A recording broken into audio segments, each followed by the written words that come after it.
Hello hi friends, welcome back to our channel. Okay friends, ఇలాంటి videos అందరికన్నా ముందుగా చూడాలి అనుకుంటే మా ఛానల్ మొదటిసారిగా చూస్తున్నట్టయితే ప్లీజ్ సబ్స్క్రైబ్ చేయండి. అలాగే పక్కనే ఉన్న బెల్ ఐకాన్ని క్లిక్ చేయండి. ఓకే ఫ్రెండ్స్, ఇప్పుడు మనం వీడియోలోకి వెళ్ళిపోదాము. ఇంకా విక్రమ్, ప్లీజ్ ఆగురాదా, ఇప్పుడు నువ్వు ఇంట్లో నుండి వెళ్ళిపోయావంటే మనది అగ్రిమెంట్ పిల్ల అనేసి అందరికీ తెలిసిపోతుంది. ప్లీజ్ రాదా, ఇన్ని రోజులు మనం కష్టపడ్డదంతా వృధా అయిపోతుంది. ఇంకా మనది అగ్రిమెంట్ పిల్ల అనేసి ఇంకా అందరికీ తెలిసిపోతుంది. మళ్ళీ మొదటికి వచ్చేస్తుంది. నేను ఎన్ని రోజులు కష్టపడ్డది మనం ఇద్దరం, ఇంకా అదంతా వేస్ట్ అయిపోతుంది. రాధా, ప్లీజ్ రాధా, నేను చెప్పేది అర్థం చేసుకో ప్లీజ్ అనేసి బతిమలాడుతూ ఉంటే ప్లీజ్ అనేసి ఇంకా అడుగుతూ ఉంటాడు. దాంతో ఇంకా రాధకు చాలా కోపం వస్తుంది. ఇంకా దాంతో వదిలిపెట్టరా అనేసి గట్టిగా అరుస్తుంది. దాంతో ఇంకా విక్రమ్ చెయ్యి వదిలేస్తాడు. ఇంకా ఏం చేయాలి అనేసి ఇంకా తల పట్టేసుకుంటాడు. ఇప్పుడు రాధని ఎలా ఆపాలి అనేసి చాలా కంగారు పడిపోతూ ఉంటాడు ఇంకా విక్రమ్. అప్పుడే రాధకి ఒక నెంబర్ కాల్ వస్తూ ఉంటుంది. ఇంకా ఫోన్ రావడంతో ఫోన్ లిఫ్ట్ చేస్తుంది. అవతల వైపు నుండి సీనయ్య ఫోన్ చేస్తాడు. ఇంకా దాంతో ఇంకా అమ్మ రాధమ్మ అనేసరికి ఒక్కసారిగా రాధ ఎమోషనల్ అయిపోతూ ఉంటుంది. ఇంకా ఏడుస్తూ నానా అనేసి అంటుంది. దాంతో అమ్మ రాధమ్మ, ఎందుకని ఏడుస్తూ ఉన్నావు అనేసి అంటే, అది నానా అనేసి అంటే, ఇంకా నాతో ఇంకా మాట్లాడలేదనేసి నేను ఇంకా ఇక్కడ ఉన్నాననేసి బాధపడుతున్నావా తల్లి ఇంకా అనేసి అంటాడు ఇంకా సీనయ్య. దాంతో ఇంకా రాధ నోటెంబడి మాట రాదు. ఇంకా దాంతో అలాగే ఇంకా నాన్న, ఇంకా నువ్వెలా ఉన్నావు అనేసి అంటే, నేను బాగున్నాను తల్లి, ఇక్కడ ఇంకా అల్లుడు గారు ఉన్నారు కదా, నాకు అన్ని ఏర్పాట్లు చేశారు, ఇంకా నాకు ఎలాంటి లోటు లేకుండా జైలర్ గారితో మాట్లాడారు, నేను బాగున్నానమ్మా, నువ్వెలా ఉన్నావు అనేసి అంటే, నేను కూడా బాగున్నాను నాన్న అనేసి రాధ అంటుంది. ఇంకా దాంతో సీనయ్య, ఇంకా నువ్వు కూడా బాగుంటావని నాకు నమ్మకం అమ్మా, ఎందుకంటే అక్కడ ఉన్నది అల్లుడు గారు, ఇంకా అల్లుడు గారు నిన్ను ఎలా చూసుకుంటారో నాకు అర్థమవుతుంది. నన్నే ఇంత బాగా చూసుకుంటున్నప్పుడు నిన్ను ఇంకా భార్యవి, నిన్ను ఇంకా ఎలా చూసుకుంటారో ఆ మాత్రం అర్థం చేసుకోలేనా తల్లి, ఇంకా నేను మాత్రం చాలా బాగున్నాను అనేసి ఇంకా సీనయ్య అంటాడు. దాంతో ఇంకా నాన్న, ఇంకా నువ్వు త్వరలోనే బయటికి వద్దు అనేసి అంటే, అవునమ్మా, ఆ విషయం చెప్దామని మర్చిపోయాను, ఇంకా ఇదిగో అల్లుడు గారు ఇంకా సాక్ష్యాలు, ఇంకా ఆ నేరం చేసిన వాళ్ళు ఎవరో సాక్ష్యాలు దొరికాయంట. అల్లుడు గారు నిన్నే వచ్చి నాతో చెప్పారు. ఇంకా బలమైన సాక్ష్యం కోసం వెతుకుతూ ఉన్నాను, ఇంకా కొన్ని సాక్ష్యాలు మాత్రమే దొరికాయి సీనయ్య, ఇంకా కొన్ని బలమైన సాక్ష్యాలు దొరికితే వాటిని తీసుకువెళ్ళి కోర్టులో సబ్మిట్ చేయొచ్చు. వాటిని చూపించడం ద్వారా నువ్వు ఇంకా నేరం చేయలేదని, నువ్వు నిర్దోషివని ఈజీగా బయటికి తేగలను.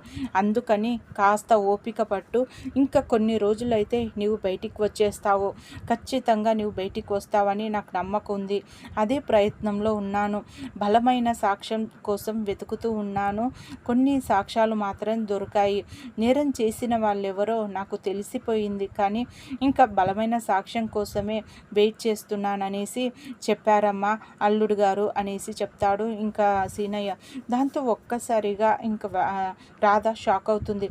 ఏమంటున్నావు నాన్న అనేసి అంటే, అవునమ్మా, నేను చెప్పేది నిజం, పాపం అల్లుడు గారు నన్ను బయటికి తీసుకురావాలనేసి చాలా ప్రయత్నాలు చేస్తున్నారు తల్లి, కానీ తనకి బలమైన సాక్ష్యం దొరకలేదనేసి ఇంకా వెయిట్ చేస్తున్నారు. లేదంటే తనకి నేను ఇక్కడ ఉండడం అస్సలు ఇష్టం లేదు, ఇంకా తను చాలా బాధపడుతూ ఉన్నాడు, నీకన్నా ఎక్కువగా బాధపడుతున్నాడు తల్లి, ఆయన మాటల్లోనే అర్థమవుతుంది. కానీ బలమైన సాక్ష్యం కావాలి కదా, కోర్టులో మనం మాటలు చెప్తే వినరు, బలమైన సాక్ష్యాలు ఆధారాలు చూపిస్తేనే వాళ్ళు నమ్ముతారు, కాబట్టి కొన్ని రోజులు ఓపిక పట్టాలి తల్లి.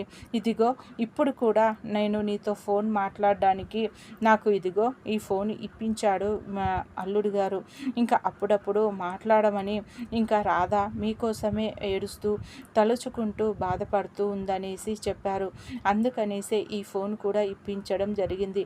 ఇంకా ఇదిగో ఇంకా జైలర్ గారితో కూడా మాట్లాడి ఇంకా పర్మిషన్ పర్మిషన్ తీసుకొని నాకు ఈ ఫోన్ ఇచ్చి వెళ్ళారు, అందుకని నేను నీకు ఇలా ఫోన్ మాట్లాడగలుగుతున్నాను. ఇంకా ఇదంతా చేస్తుంది అల్లుడు గారు నీ జీవితంలోకి రావడం చాలా అంటే చాలా సంతోషం అమ్మ. అలాంటి భర్తని పొందడం నీ అదృష్టం. ఇంకా నేను త్వరలోనే బయటికి వస్తానులే, నేను త్వరలోనే బయటికి వచ్చేస్తాను అనేసి ఇంకా చెప్తూ ఉంటాడు ఇంకా సీనయ్య. ఇంకా దాంతో ఇంకా రాధ ఇంకా చాలా ఎమోషనల్ అయిపోతుంది. ఇంకా అప్పుడే ఇంకా విక్రమ్ని ఇంటి దగ్గర ఇంకా చాలా రాధ ఇంకా అలా కాస్త బయటికి వెళ్తుంది. ఇంకా ఇంట్లో నుండి వెళ్ళిపోయింది అనుకున్న దమయంతి ఇంకా డైనింగ్ టేబుల్కి దగ్గరికి రాకపోవడంతో రాధ విక్రమ్ని నిలదీస్తూ ఉంటుంది.